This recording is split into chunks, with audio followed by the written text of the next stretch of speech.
Okay, good afternoon, everybody, and welcome to the March edition of the Educator Network meeting. Normally at this time I would tell you how many we've done, but I've actually lost count because we've done quite a few now. But they have been going strong for almost a year now, I would say. Lee, I think we must be past the year anniversary, I think. So thank you all for joining us.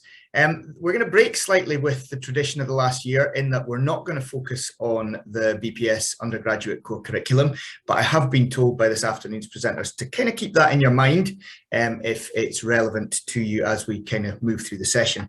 By way of introduction, I'm Steve Tucker. I am the current Vice President for Academic Development at the British Pharmacological Society, and I'm just going to kind of chair the session this afternoon, but I'm going to hand over to the very I guess, excited and expert leading panel for this afternoon of Professor Martyn Kingsbury, Dr. Fuzia Khan and Dr. Anne Burke-Gaffney, who are going to take us all through teaching pharmacology at master's level. So enjoy the session, folks, and very much look forward to hearing about the breakout room discussions later on. Over to Martyn.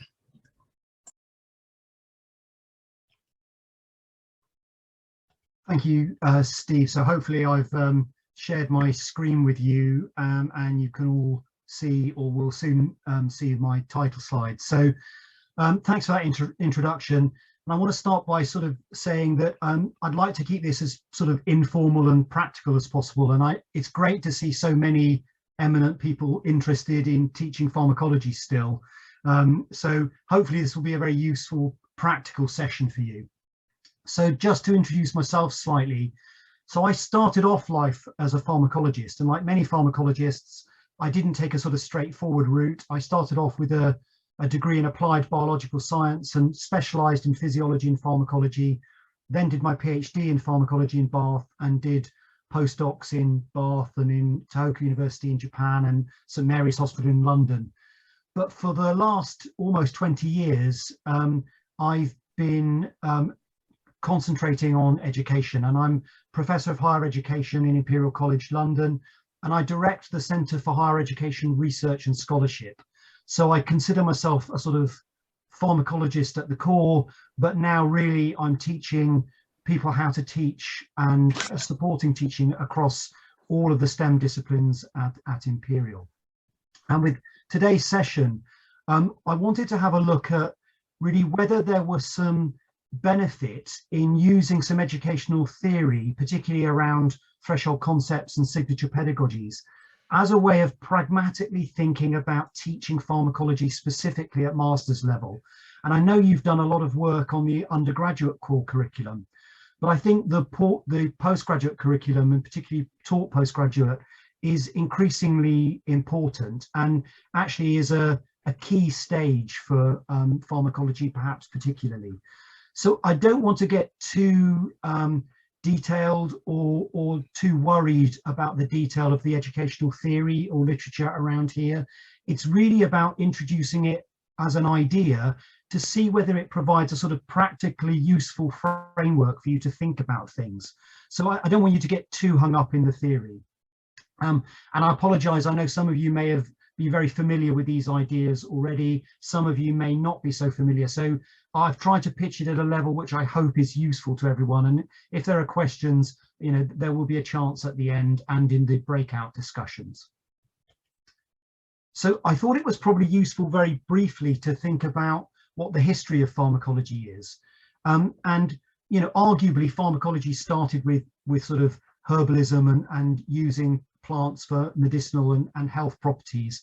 But pharmacology as a science probably really didn't start until the 19th century with advances in chemistry and physiology. And sort of more modern pharmacology was born much later. And in the UK, you know, not until the 20th century with the first pharmacology science department starting in 1905 at UCL and the BPS starting in 1931.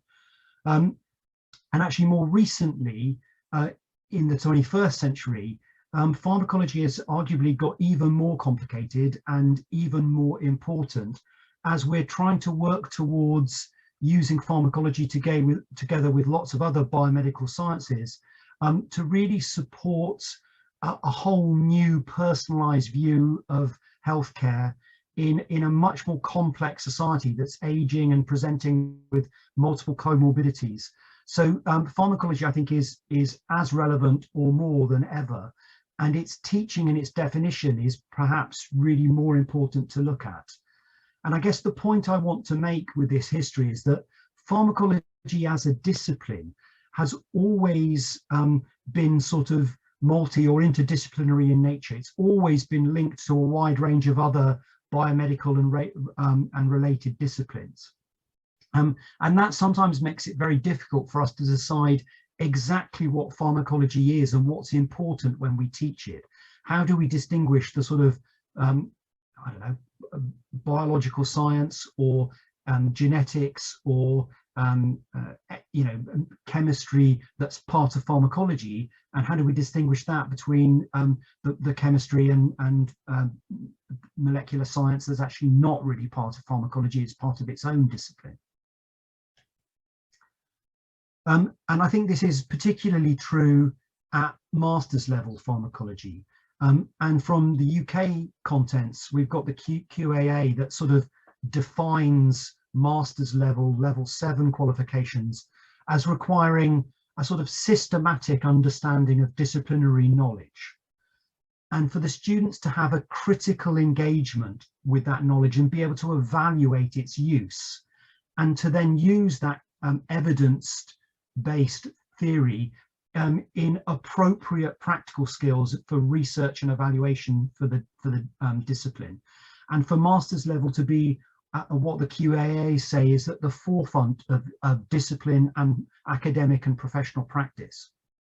And I think that presents a challenge for something perhaps like pharmacology, which is so inherently sort of interdisciplinary or multidisciplinary, and interacts with lots of other biomedical disciplines and has always done so.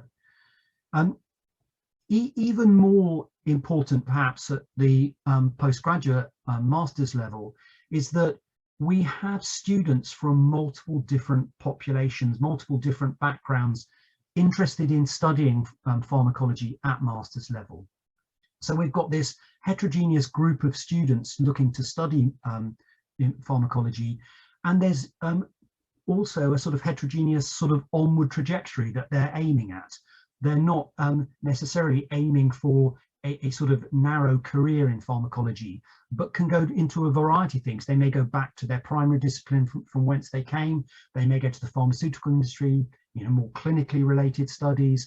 They could go to many different onward trajectories. And that means that in some ways, not only have we the challenge of teaching at master's level in a sort of inherently multidisciplinary discipline, we've got a heterogeneous student population with a heterogeneous onward trajectory.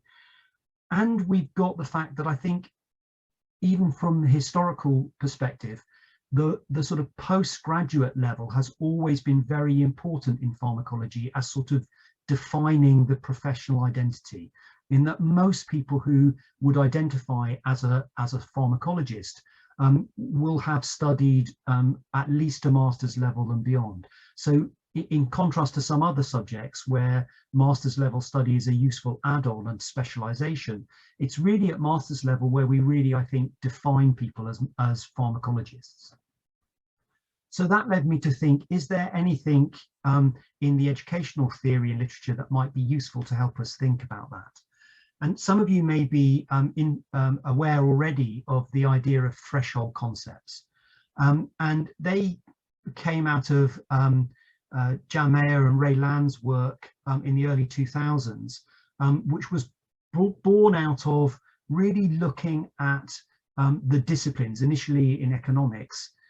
They were looking at the disciplines with experts from those disciplines to try and define what are the core intended learning outcomes that are really fundamental to the study of their discipline. And when they looked at those core learning outcomes, they decided that there were a small number of what they called threshold concepts that were more than just important core learning outcomes. They were really key to the study of the discipline. And there's a whole list here of 7 sort of characteristics or common characteristics that Mayer and Land say help us define what a threshold concept might be. And of course, threshold concepts have subsequently been defined in many discipline areas, and you can get caught up with arguing exactly what is a concept and isn't, and what is a threshold concept and isn't. And I don't want to get caught up in that argument here. I'm more interested in whether these things can help us think about study of pharmacology at a master's level. And it's important to note that actually not all of these common features which help us define a threshold concept are easily visible or externally visible, and they're not easily recognizable. So rather than trying to get stuck on thinking whether something is in any great detail a threshold concept or not, I thought it might be interesting to point out just 2 or 3 of these characteristics that may be useful in thinking about what's important for us as people who teach pharmacology and define pharmacology curricula.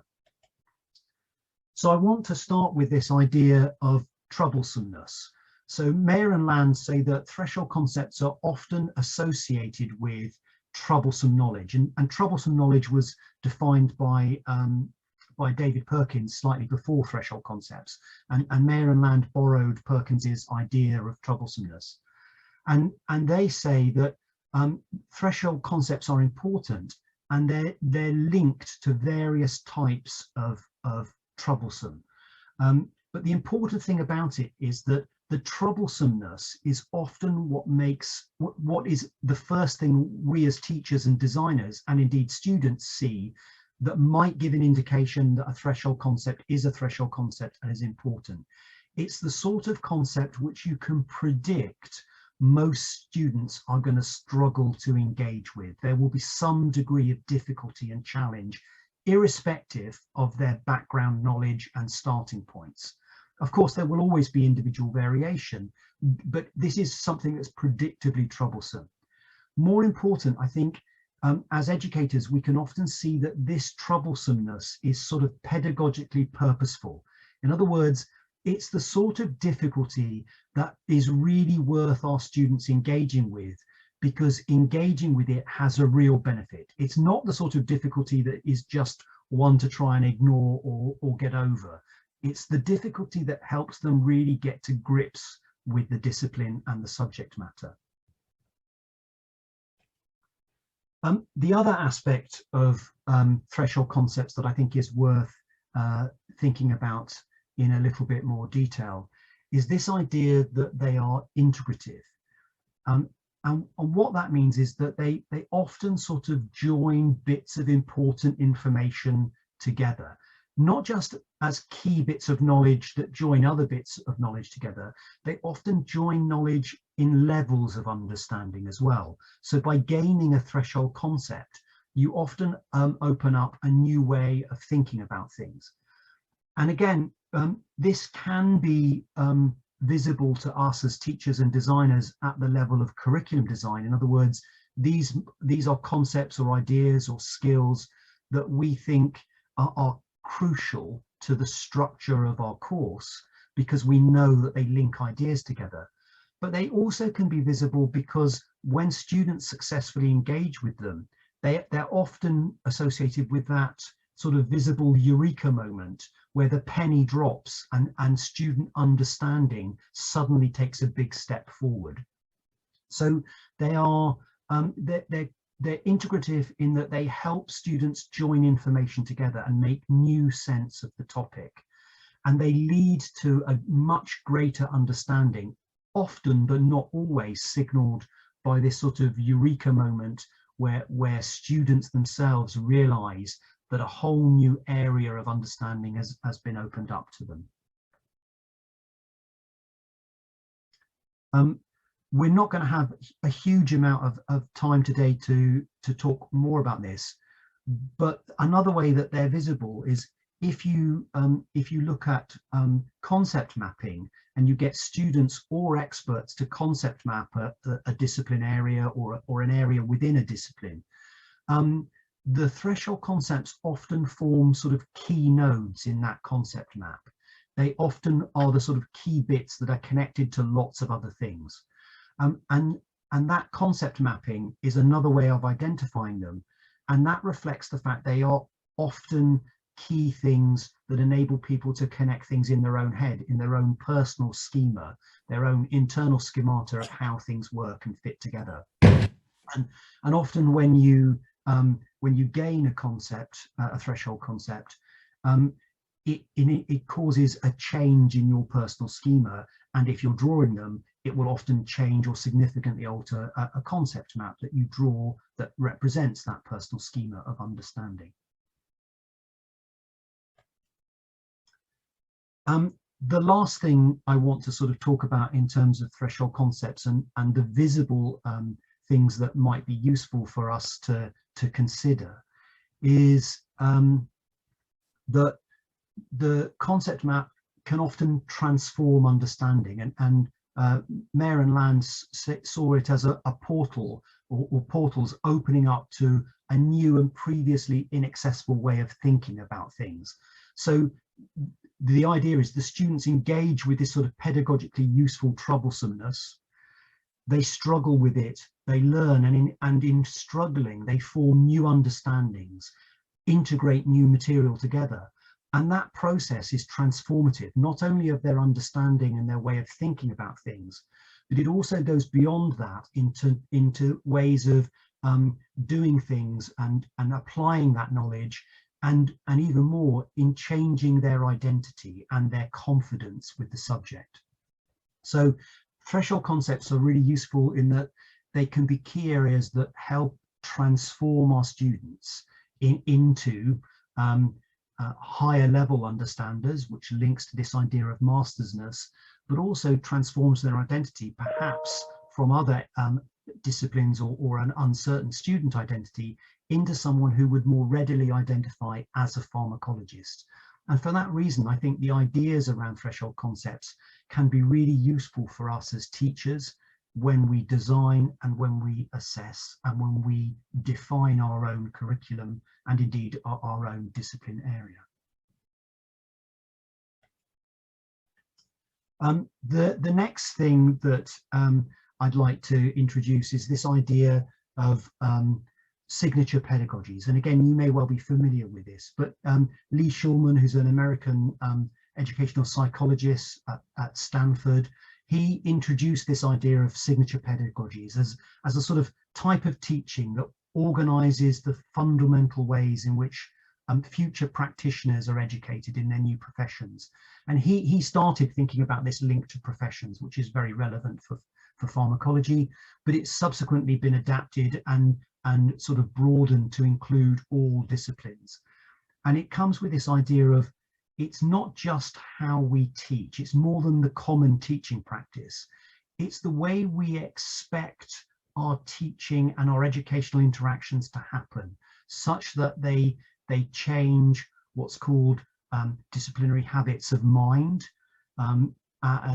disciplinary, which could be core knowledge in your curriculum, undergraduate curriculum, habits of mind, which are the sort of core skills, and habits of heart, which are the sort of attitudinal things. So these are the really important educational interactions that experts and teachers think define that learning. And they include learning at what might be called a sort of surface or operational level. So, what sort of things do you routinely use to teach something? What would you teach in the lab? What would you teach in seminar sessions or Q&A sessions? The importance of, in vitro organ bath pharmacology as a fundamental way of not just teaching physical skills, but as a way of thinking like a pharmacologist. It also includes elements of implicit instruction. What sort of things do people pick up almost by osmosis, just by being in the pharmacology classroom, around pharmacologists and in the pharmacology lab?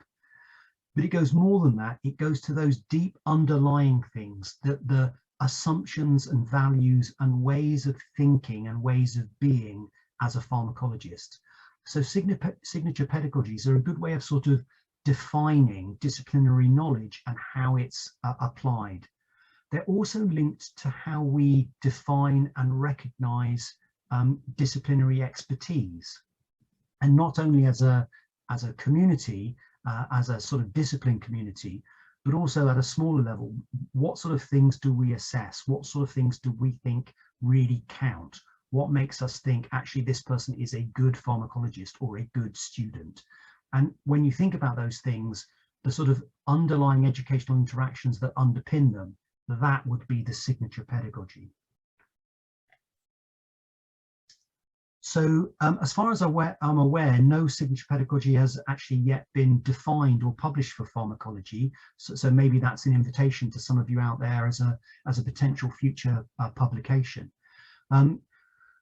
But I think these ideas, particularly this idea of habits of mind, hand and heart, I think link very well to your BPS undergraduate core curriculum and your core knowledge, core skills and core attitudes. And I think it might be also a very useful way of thinking about what's important in terms of a master's level curriculum, and how would you build on the undergraduate core curriculum to make it masters, and to build the level, and also to think backwards, what are the sort of fundamental skills that you think are prerequisites for learning and teaching at master's level.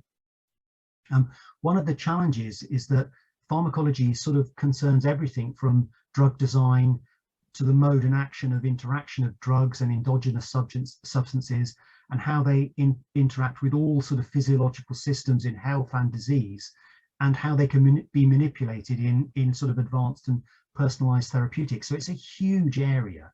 And as I said, with the history, that, you know, this is inevitably and inherently inter or multidisciplinary. So maybe the signature pedagogy is a sort of educational theory that might be a useful pragmatic tool in working out what's pharmacology in all of that inherently complicated and wide-reaching interdisciplinary context. And perhaps in some ways pharmacology is sort of inherently chimeric. It's inherently made up of a lot of other relevant disciplines or sub-disciplines, and that we borrow from them and overlap with them knowingly. But that means teaching it can be challenging, and defining a curriculum can be challenging. And this sort of chimeric nature of pharmacology sort of overlaps with this heterogeneous student population at master's level to make our lives as educators interesting, shall we say. And it's always a challenge to work out, you know, how do we serve these people and still retain the essence of pharmacology at this level. So really, perhaps what we're thinking about here is signature pedagogy and using our expertise as educators to help us sort of define as a community, you know, what is pharmacology, what is the discipline, and where are the boundaries, and what matters to us pragmatically, what makes us decide that this is a pharmacology course or this person is now a pharmacologist. So perhaps if we very briefly bring these ideas together, we can use the idea of threshold concepts to maybe identify concepts, skills or attitudes that might be challenging for students, but that challenge is educationally worthwhile because it will help them integrate information from within pharmacology and beyond to form this greater understanding. And that might transform their understanding and their identity and actually be crucial in forming them as pharmacologists or potential pharmacologists. And so the threshold concepts idea perhaps covers the knowledge, the what, and the skills. And the ideas of signature pedagogy cover, I guess, the way we want to teach those skills and assess those skills, and how that way and approach of teaching is involved with or critically related to actually transforming someone's identity and turning them into a pharmacologist. So you have this these ideas related to what pharmacology is, and also linking to, given that, how do we make it master's level? In other words, how do we build on from what's gone before, whether that is an undergraduate pharmacology course or something from a related subdiscipline? So that's my sort of very brief run through some of these educational ideas. And I think now it's important for you to run with those ideas. And so this is a chance to go to breakout groups, and Anne and Fuzia and others will help facilitate those groups. But I'm setting you these three sorts of tasks, really. I'd like you to talk to each other. And again, just to remind you, I'm not worried about the detail, the educational detail of whether something is or isn't a threshold concept, or is or isn't a signature pedagogy. You know, let's move away from that and think pragmatically. As a group, could you identify one or more things that you think might be a threshold concept? And remember, they would perhaps need to be transformative, integrative, and troublesome, and that might give you a way of identifying that. And if you can identify one or more of those things, how would you teach it? What's important in terms of teaching it? What would the signature pedagogy associated with that threshold concept be? And then lastly, if you have time, how might that relate to how you would pitch it at master's level? Is it a prerequisite for masters? Is it an inherent part of studying at masters? Or perhaps is it an expected outcome that you would use to judge mastersness? So with those three questions or tasks in mind, now perhaps Lee, if we could send people to their breakout groups. Thanks very much. I think everyone is back from the breakout groups. So I wonder if I could ask a spokesman from, or spokesperson from each group to very briefly cover what you've been discussing in your breakout groups. David, I know you were in the group I was in, so maybe you'd like to kick off. Sorry to dump that on you. Yes, right. I think there was quite general agreement that a very core topic for pharmacology is the drug receptor interaction, and that at a master's level that should be dealt with in a fairly quantitative way. There was some discussion about how many students can't even manipulate simple bits of algebra, and that's a problem. There was another related problem which didn't come up, which is about statistics, but I'll leave that since we didn't discuss it. And it was also mentioned that it's sometimes quite difficult, depending on which department you're in, to find somebody to teach this stuff, because not everybody is au fait with it. Okay, that'll do as a brief synopsis, unless you want to add something. No, thank you. Perhaps very briefly from other groups. Right, so Neva, our group, we had similar thoughts to those. I mean, taking the drug receptor idea a little further into the understanding structure-activity relationship, so the importance of structures and interactions in these processes. There was a note about the somewhat ephemeral, the spread of what could be pharmacology, that maybe pharmacology only becomes pharmacology at the point at which we're talking about a drug. So once we remove drugs from the topic, then we're losing things that could be core concepts in pharmacology. There was talking about, we also had a brief discussion about pharmacokinetics, which I think touches on what David just said about whether people are comfortable teaching some of these things, but the idea that we almost need to separate core concepts in pharmacodynamics from core concepts in pharmacokinetics.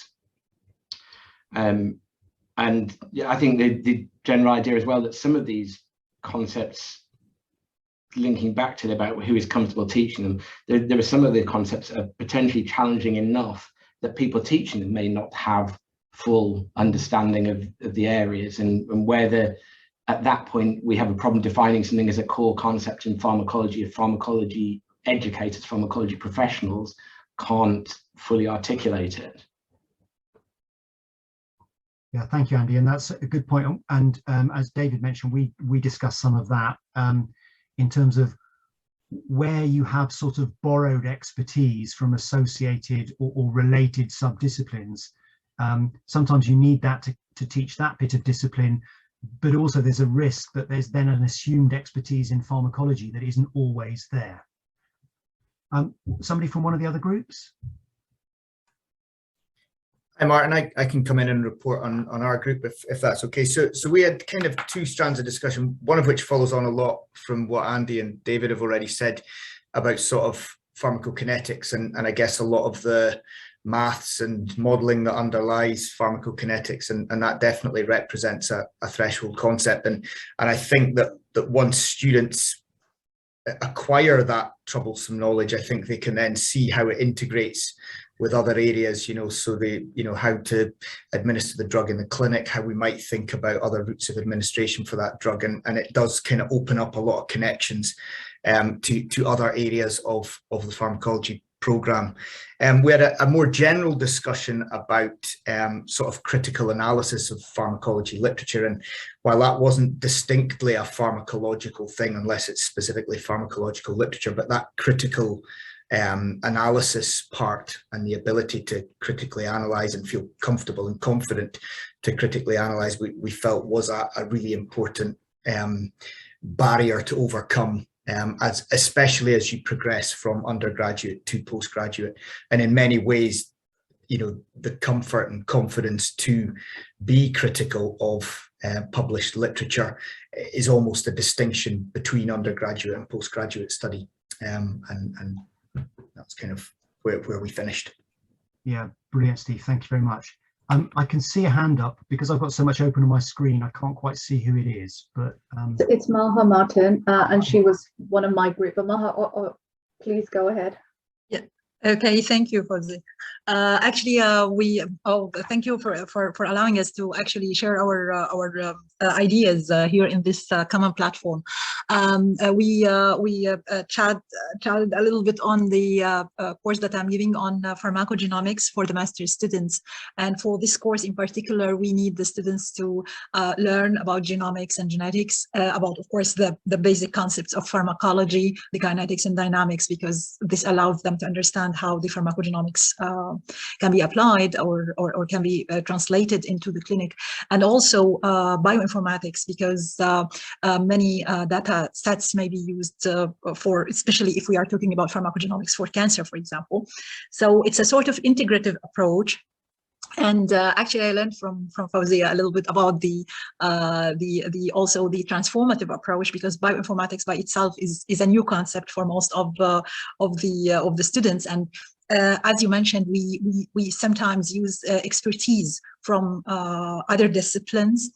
And most of the courses right now at the master's level has got this concept of multidisciplinary. So the instructors coming from different backgrounds and disciplines, and this helps the students even to better understand their courses and the key concepts that they need to learn. Yeah, that was it. Brilliant, thank you, Maha. And I think you raise an interesting point, and maybe as Anne and Fawzia know, I'm inclined to not be as politically correct as I should be. And I think it's often useful to be honest about these things and say, in many higher education institutions, there is a pressure to turn master's level teaching into the source of income. And we then end up with a different sort of interdisciplinarity where people are putting things together to make them attractive to sell, perhaps in an international marketplace, but without necessarily thinking about whether they make sense in a disciplinary context. And I think we have to be really cautious when we put masters together that they are core to a sort of defendable disciplinary identity, and not simply put together in a sort of with the excuse of interdisciplinarity just to make it sellable. And I think maybe some of these ideas of threshold concepts and signature pedagogies might help us decide whether we're we're being honestly interdisciplinary when we're trying to push the forefront of a topic, and when we're actually just trying to create an income stream. And I'm sure nobody here would just be for creating an income stream, but we do need the money. So I think these are things that often as educators we have to think about. I think there might be one or two other groups that need to report back. James is going to report on our group, if that's okay. Yeah, thanks, Anne. Yeah, sure. I didn't take any notes because I wasn't expecting to report back, but it was very much along the lines. Or is my internet a bit dodgy? So yeah, from the top of my head, really what we were looking at were ligand target interactions, but trying to visualize those was what we felt was the key to fully appreciating some of the core concepts of pharmacology, and fully agree with some of the other comments that have been made in terms of dynamics and kinetics, but also the other point that Martyn was making, that there is a pressure for a lot of organizations to include almost what becomes a named award, rather than with one or two modules focusing on pharmacology, rather than genuinely providing some of the an integrated way of understanding the topic at master's level. Like you say, there is a risk that it becomes an income stream rather than a true valued educational experience. Thanks, James. And I think that goes back to what David was saying at the start about sometimes it's difficult to find people to teach some of these things, because once people have gone through that named award process, and I would count myself as this, with a bit of a sort of mongrel background in pharmacology. I'm not a secure pharmacologist, and I'd be very good at teaching some things, but I would be absolutely hopeless at teaching others. And that makes it quite hard to decide who is an expert and who can teach things. So there's also a risk that over time we erode the discipline core and identity through good intent. We're trying to keep new things coming in and keep things on the forefront, as we are required to do at master's level. But it's not always easy to find an expert who really understands the fundamentals. I see I must have shaken the tree a bit because a couple of hands have gone up, so I'm not entirely sure who. So David was first. Do you want to go first, David? Yes, if I could just raise a little hobby horse of mine, post-retirement hobby horse, and that's statistics. We talk about the need for people to critically assess what they read, and that is very, very true, of course, because there's a large amount of the literature which is not terribly good, shall we say. But that involves a knowledge of statistics, and the knowledge is often not there. Students find it difficult. And I mean, if you look at the statistical advice given by the British Journal of Pharmacology, it looks to me as if it was written by somebody who did statistics 101 20 years ago. Sorry about that, but it really does. And that's something which, well, one perhaps should think about. Yeah, I mean, one thing that's sort of interesting in some ways, statistics as a discipline shares some of the same challenges that we do as a pharmacologist, in that there's the sort of core statistics with really detailed statistical thinking and ways of acting, but it's increasingly being used in everything, in the same way that pharmacology is increasingly used in wide areas of biomedical science. And where do you draw the line between providing useful, pragmatic statistical toolkits, or indeed pharmacological toolkits for others to use? And if you do that, are you at risk of eroding the core understanding and devaluing things? Because it becomes like a game of Chinese whispers, with every level slowly getting more and more confused. So yeah, and I'm not saying that we should always go back to the origins, and I think we do need to keep moving with the times, and the way things are used educationally have to be considered. It's not fixed, but there is an element of really core understanding that if you don't have it, it is then very difficult to do the other newer stuff, the exciting stuff. The trouble is that core understanding is often not seen as sort of exciting and sexy and sellable, and there's a pressure to sort of hide it away, or to provide, you know, remedial classes to make up for that, and yeah, let people in even without those basics, because they'll pick them up on the way. And the truth is they do pick some of it up, but often not completely or not accurately, and it then becomes an increasing struggle. My screen's just changed, and I think, Claire, you had a hand up. I can actually see somebody now. Yes, just to say, I think one of the things we need to consider is that there are two sorts of master's course. You know, one is really a conversion course for people who want to move into pharmacology, and another one is advanced pharmacology for people who've already got a degree. And I think the content of those two types of master's course will be very different. And for the latter, which is advanced pharmacology for pharmacology graduates, I would have thought that the content would be largely dictated by the expertise that the establishment has in-house. So my understanding is that we're talking about the former, is that right? The conversion course, that for someone who wants to call themselves a pharmacologist, these are the basic things that they really have to know. This is the threshold. Is that right? Well, I think it could be either, and I think we have a responsibility to do both. And if I were to sort of play devil's advocate here, sometimes people take a sort of transfer course and with a genuine intent to move towards pharmacology. But sometimes they take a sort of transfer course as a way of avoiding things or testing the water with no real intention to move on.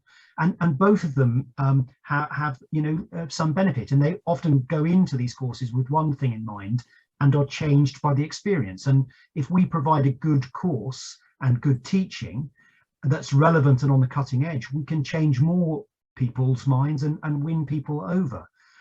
Equally, I think you're right when you say there's a sort of master's that's an advanced course that's, you know, more robustly built on a solid foundation.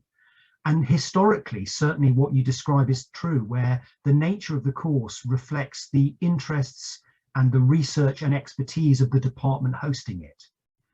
However, I wonder in this modern world whether that's now a safe assumption. And you often get courses where, you know, 30 or more % of the course structure was the interest of someone who was in that department 10 or 20 years ago and has never been thrown out. And the new people increasingly struggle to teach it, and it may not actually be as relevant as it was. It may be, but it's a sort of sacred cow that you can't get rid of because it was the fundamental of the course. So what I hope I'm doing with this discussion is not trying to impose educational theory or ideas, but to say, look, there are these sort of educational theories that might prove to be useful, pragmatic tools to help you, or dare I say us as pharmacologists, think, what sort of master's course do I want? What sort of students have I got? What sort of students can I let in? And how do we manage that? So with an eye on time, because I think we've just about run out of time, that's what I was hoping to do. And so I thank you very much for your contributions. And what I hope I've done is started a conversation, not imposed educational ideas, but started a conversation where you are brave enough to use some of these things as a framework to share further discussion. So what comes next for me? Continuing conversations is most important, because I think postgraduate, particularly pharmacology, is crucial. Never more so in these days of world problems with health and you know, pandemics and so forth. There is an education network, educators network meeting in May in Birmingham that will be face-to-face, and I'm hoping to do a face-to-face session. So hopefully I'll actually see you other than on a small screen in May, and the session will take these ideas a bit further forward, hopefully, and perhaps do a bit more about concept mapping as a tool to help you plan and consider things. And also in that session, Fuzia, who's at the moment doing a master's in education with me, may also introduce some ideas and collect some data for her master's work.